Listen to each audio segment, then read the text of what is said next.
Bonjour, nous sommes jeudi et chaque jeudi, on prend ensemble une déclaration d'un personnage biblique et on en ressort une pensée pour notre vie. Et aujourd'hui, c'est une déclaration très étonnante, une déclaration d'une des filles de Lot. Et on va lire avec Marie le passage où on voit cette déclaration apparaître dans Genèse au chapitre 19. Lot quitta Tsoar pour la hauteur et se fixa sur la montagne avec ses 2 filles, car il craignait de rester à Tsoar. Il habita dans une caverne, lui et ses 2 filles. L'aînée dit à la plus jeune, « Notre père est vieux, et il n'a point d'homme dans la contrée pour venir vers nous, selon l'usage de tous les pays. Viens, faisons boire du vin à notre père et couchons avec lui, afin que nous conservions la race de notre père. » Waouh, quelle déclaration! Alors celle-ci, pas une belle déclaration et une des plus terribles, peut-être qu'on peut trouver dans la Bible, puisqu'en fait il s'agit d'un viol, et pas comme on a l'habitude de le voir, un viol d'un homme vers une femme, mais le viol d'une femme vers un homme. Alors on trouve vraiment tout dans la parole, et le sujet aujourd'hui c'est vraiment de t'encourager en te disant qu'il faut faire attention à la manière dont on bâtit notre vie. Voilà 2 jeunes femmes qui ont un désir ardent d'avoir une descendance, d'avoir des enfants, mais c'est pas possible. Et donc, elles font un peu comme on dit, elles font un Ismaël, mais pire que cela, puisque avec un viol, le viol de leur père, donc il est écrit que l'une va faire boire son père et va coucher avec lui la nuit, sans qu'il le sache, sans qu'il comprenne que c'est sa fille. Et la nuit suivante, l'autre va faire également la même chose. De ces 2 femmes vont naître 2 enfants, l'un qui va être appelé Moab, l'autre qui va être appelé Ben-Ami. Et ça va devenir en fait ces 2 enfants, ces 2 garçons, le père des Moabites et des Ammonites, donc des nations plutôt, un peuple, donc les Ammonites et les Moabites qui vont par la suite, on va s'en apercevoir, être 2 peuples qui ne marchent pas avec le Seigneur et qui vont même être maudits à cause de ce qu'ils ont fait. Dans plusieurs circonstances, ils n'ont pas aidé le peuple de Dieu. Et le Seigneur va même dire dans le livre de Deutéronome, même jusqu'à la 10e génération, une union, celui qui vient d'une union illicite n'entrera pas dans le temple de l'Éternel, mais également l'Ammonite et donc le Moabite n'entreront pas dans l'assemblée de l'Éternel, même à la 10e génération et à perpétuité. Si on bâtit notre vie sur un viol, si on bâtit notre vie sur quelque chose d'impur, parce que la chose n'arrive pas et qu'en fait on force les choses, et à force de forcer les choses, on entre dans quelque chose qui n'est pas du tout de Dieu. Dieu veut dire à quelqu'un dans cette pensée du jour, fais attention sur quoi tu bâtis ta vie et ne force pas les choses au point d'arriver à un abus qui ne sera pas forcément sexuel comme on peut le voir ici, mais ça peut être un abus spirituel où tu forces les choses, tu manipules les choses, tu trompes les gens pour obtenir peut-être même ce qui t'avait été promis, mais ce n'est certainement pas la manière et la route et le chemin par lequel tu dois passer pour recevoir cette chose. Alors dans l'encouragement du jour, on va continuer avec cette pensée de bâtir notre vie sur quelque chose de bon. Sur quoi bâtis-tu vraiment ta vie?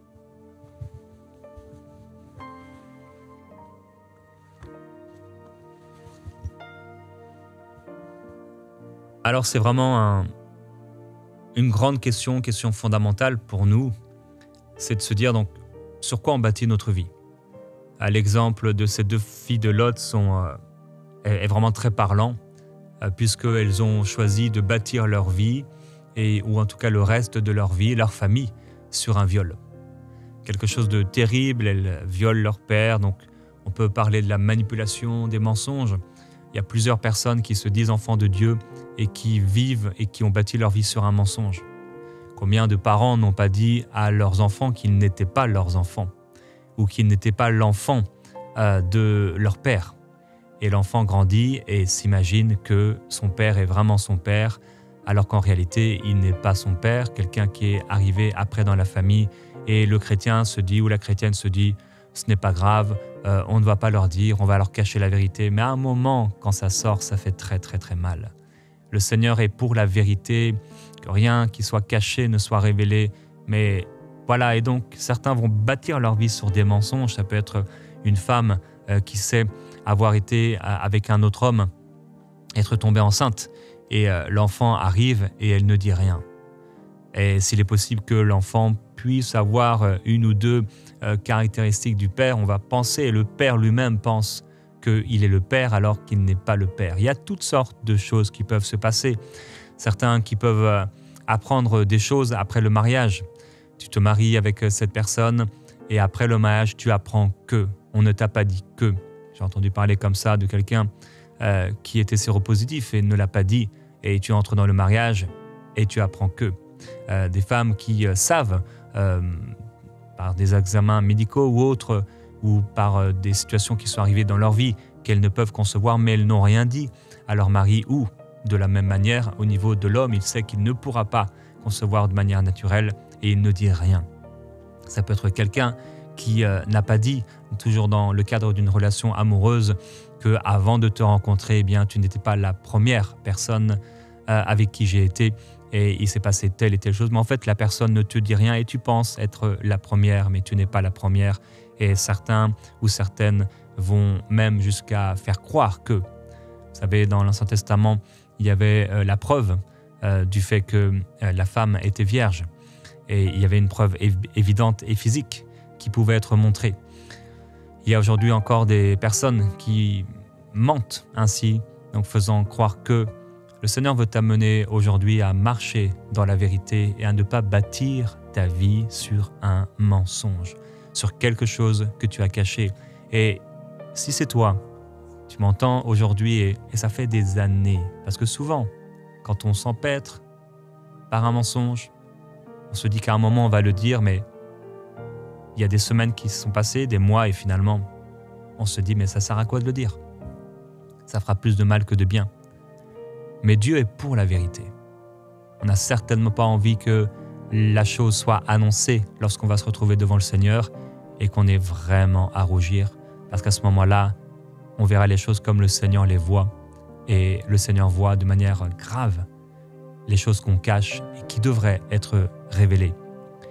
Ça peut être quelqu'un qui entre dans une relation avec une autre personne et c'était un meurtrier, ou il a tué quelqu'un, ou quelqu'un qui s'est converti et il a tué quelqu'un, il l'a caché quelque part dans la forêt sans jamais le dire à ses parents, à sa famille qu'il connaissait. Les mensonges qui sont là, on bâtit nos vies sur ça. Ça peut être donc relationnel, ça peut être financier. Tu peux bâtir une entreprise sur un vol, tu peux bâtir une société ou commencer quelque part avec l'argent que tu as volé à quelqu'un. Tu bâtis ta vie sur ça. Ça peut être un homme qui trompe son épouse ou une femme qui trompe son mari et c'est comme ça depuis longtemps. Et tu ne dis rien et tu vas à l'église et tu penses que tu peux vivre comme ça. Il y aura toujours des conséquences, particulièrement s'il n'y a pas de repentance. Toujours des conséquences. On ne se moque pas de Dieu. Ce qu'un homme aura semé, il le récoltera. Le seul moyen, le seul chemin que le Seigneur nous donne, c'est vraiment la repentance avec l'aveu et la confession de nos péchés. Dans les Actes des Apôtres, ils ont été touchés par le Seigneur à un point tel où ils confessaient leurs péchés, publiquement. Ils disaient publiquement. Dans plusieurs réveils, c'est ce qui se passe. Les gens publiquement vont confesser leurs péchés. Et ils en sont instantanément libérés par la puissance du Seigneur, parce qu'il y a une puissance dans la confession des péchés et dans l'aveu des péchés. Peut-être quelqu'un, la fondation de ta vie, c'est de faire la fête. Tu fais la fête constamment et tu ne penses qu'à ça. Et pour toi, c'est faire la fête, faire la fête. Tu t'es approché du Seigneur, tu es peut-être quelqu'un de jeune ou de moins jeune, et tu t'es approché de Dieu. Mais pour toi, il faut absolument que tu fasses la fête. Il faut absolument que tu sois entouré. Il faut absolument... Et en fait, quasiment à n'importe quel prix, ton but à toi, c'est faire la fête. Si ça doit être contraire à la bienséance, à la sainteté, si ça doit attrister l'esprit, en fait, t'es parti et t'écoutes même plus le Seigneur. En fait, c'est comme si tu rentres dans la voiture pour aller à cette fête, ou tu rentres dans le métro, dans le bus, ou tu sors de chez toi, et au moment où tu sors de chez toi, c'est comme si tu renies Christ. Tu ne penseras plus à lui, jusqu'à peut-être le réveil le lendemain matin ou le dimanche quand c'est le jour d'aller à l'église. Et ta vie est bâtie sur la fête. Tu bois, tu rigoles bien, tu danses, tu transpires, tu fais toutes sortes de choses, semaine après semaine, et ta vie est bâtie sur ça. Et en réalité, tu ne peux pas vraiment dire que ta vie est bâtie sur le Seigneur. Si ta vie serait bâtie sur le Seigneur, si ta vie serait bâtie sur la parole, tu prendrais la parole, tu la méditerais, tu la lirais, tu l'interrogerais, tu demanderais au Seigneur, tu prierais, tu lui parlerais. Mais il ne suffit pas seulement de prier, tout comme il ne suffit pas de croire que Dieu existe. Les démons croient en lui et ils tremblent. Sur quoi as-tu réellement bâti ta vie? Alors aujourd'hui, le Seigneur veut faire une œuvre de sainteté, de sanctification, pour que nos vies soient bâties sur quelque chose de stable. J'aime ce verset qui dit que le trône de Dieu est bâti sur la justice et sur l'équité.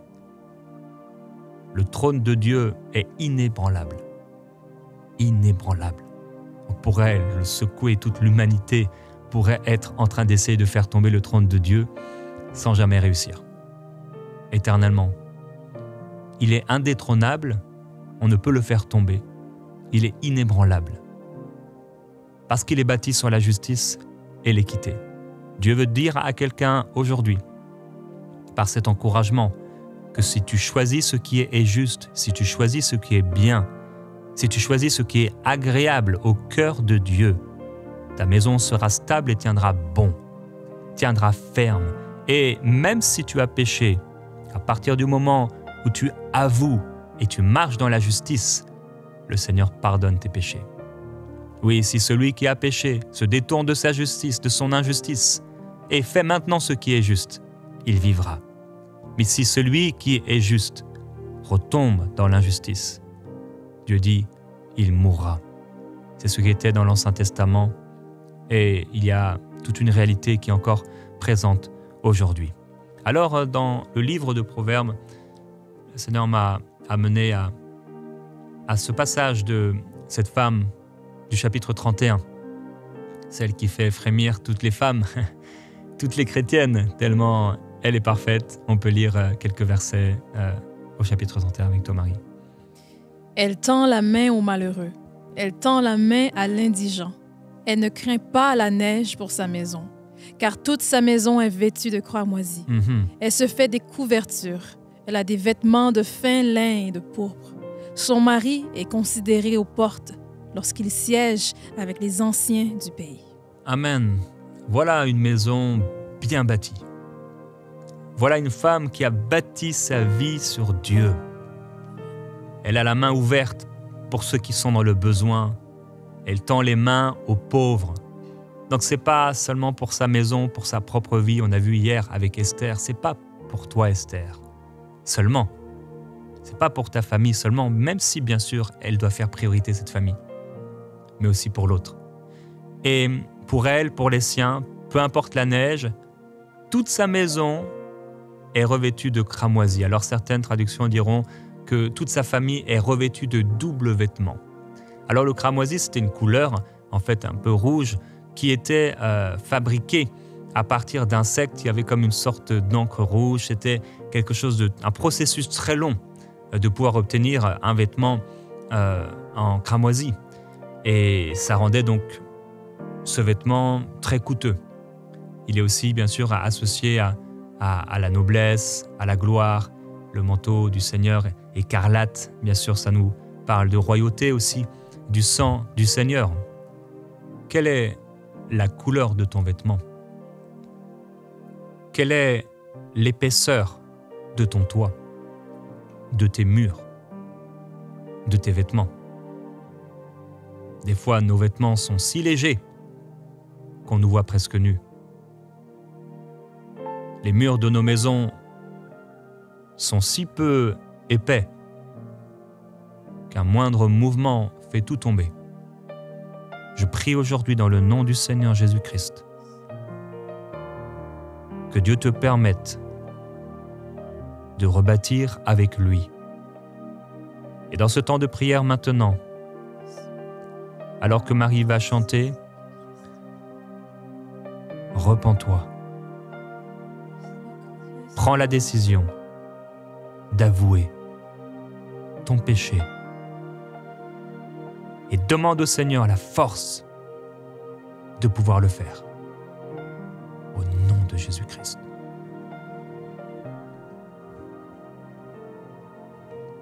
Très saint, qui est semblable à toi, qui est comparable, ouvre mes yeux à ta beauté, déverse ton cœur en moi, révèle ton amour et rends-moi passionné de ce que tu aimes.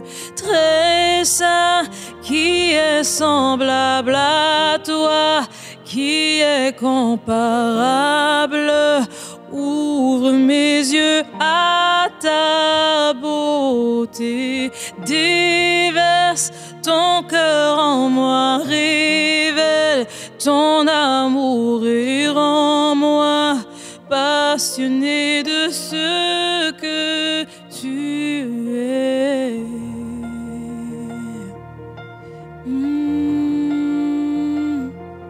Je bâtis ma vie, je bâtis ma vie, je bâtis ma vie, je bâtis ma vie maintenant, maintenant.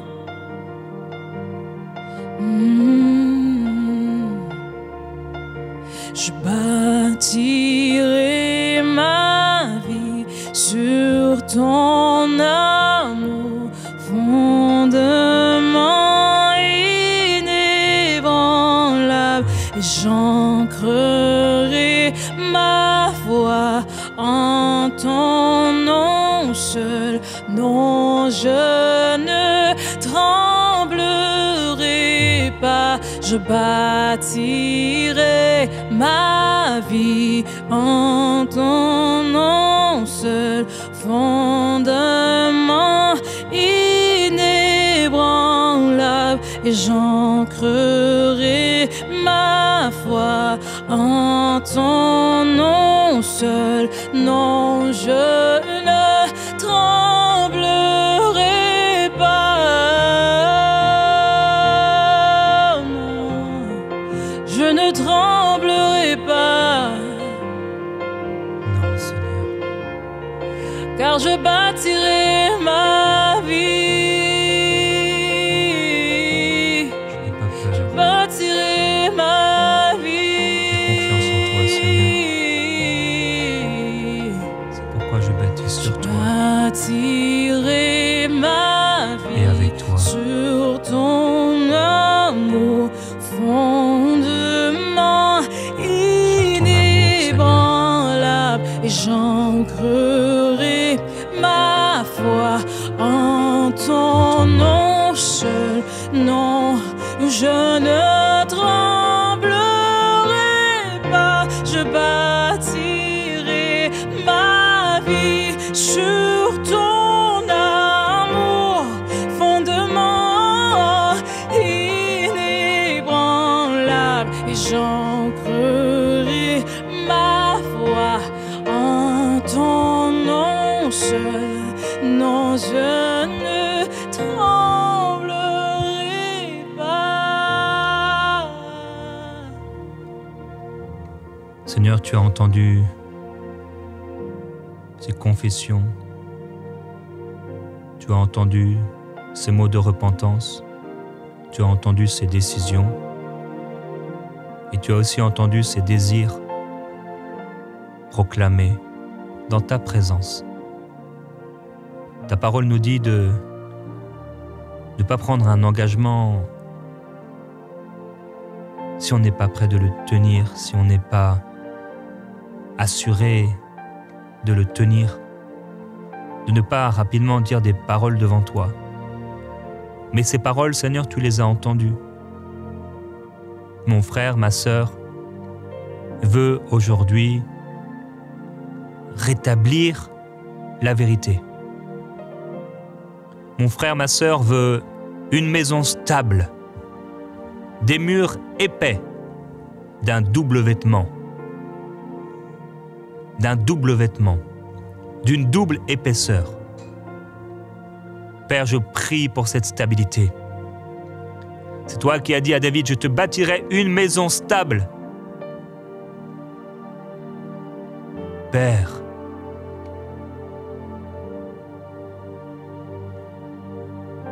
nous voulons que tu bâtisses. Et nous voulons bâtir sur toi.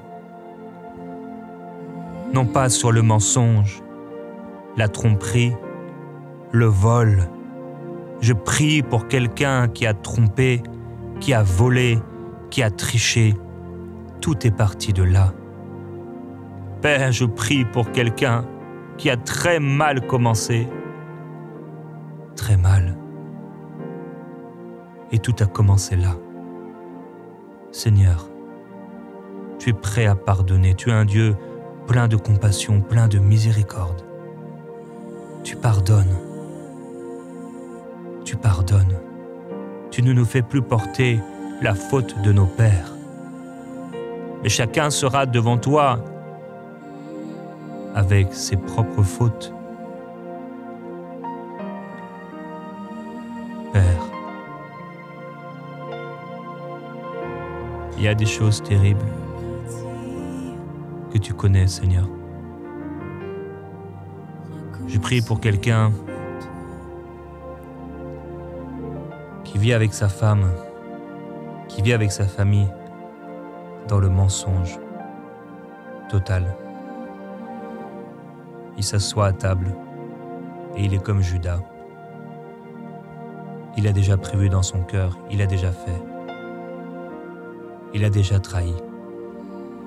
Et il fait comme s'il était de la famille, comme si tout allait bien. Il se présente là et il mange. Insouciant, insensé,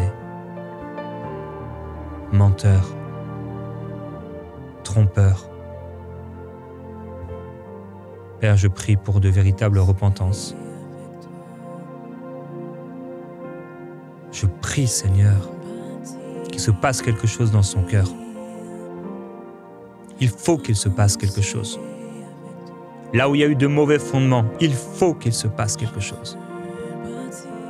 Père, il faut qu'il se passe quelque chose en toi. Il a voulu être élevé, il a voulu avoir et encore avoir. Père, quels sont ses fondements? Quelles sont ses bases? Je prie pour quelqu'un qui dit faire partie de ton peuple, mais ses bases, c'est l'or, l'argent. C'est des projets insensés, faramineux. C'est des projets de l'homme. Rien n'est pour ta gloire. Tout est éphémère, mensonge. Et tu es encore prêt à pardonner si seulement cette personne vient à toi. Je prie pour ce quelqu'un. Elle sait que s'il dit la vérité, si elle dit la vérité, ça va être compliqué. Il va avoir un prix à payer. Mais Seigneur, donne le courage d'avouer. Donne le courage de dire la vérité. Donne le courage, Seigneur, de mettre à la lumière afin que cette personne puisse vivre par la suite dans la paix, dans la joie. Je prie pour ceux qui ont attristé l'esprit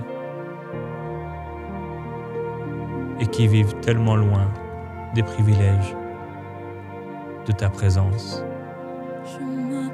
de la grâce de ta présence. Seigneur Jésus, il y a des choses terribles de ce chrétien qui va à l'église. Il n'a jamais dit ce qui s'est passé dans le noir, dans le secret. Tout a été caché.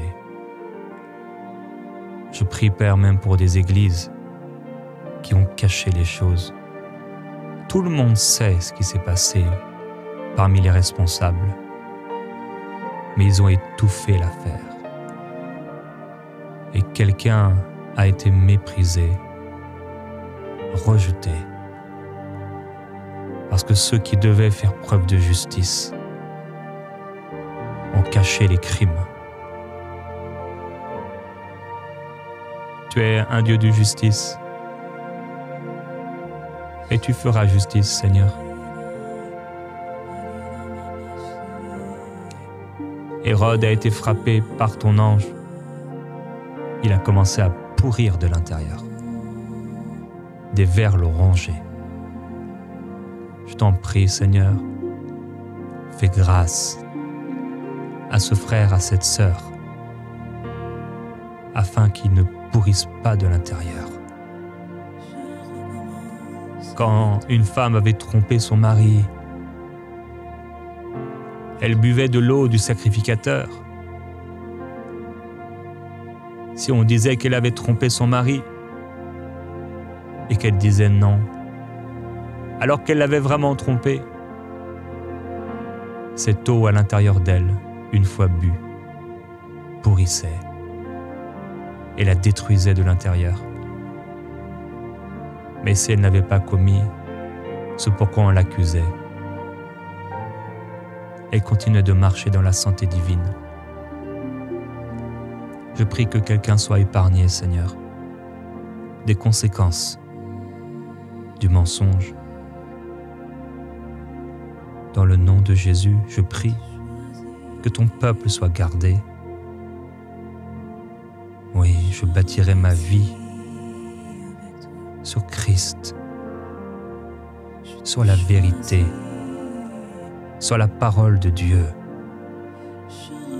Je marcherai avec le Seigneur tous les jours de ma vie. Je vivrai pour le Seigneur.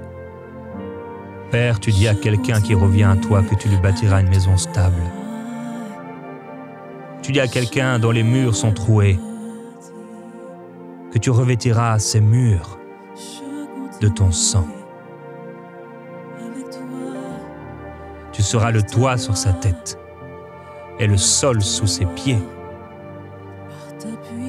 Je prie, Père, pour des femmes comme Proverbe 31 nous le décrit. Des femmes qui ont travaillé dans l'esprit, dans la prière et dans le naturel pour que leur maison soit toujours bien bâtie.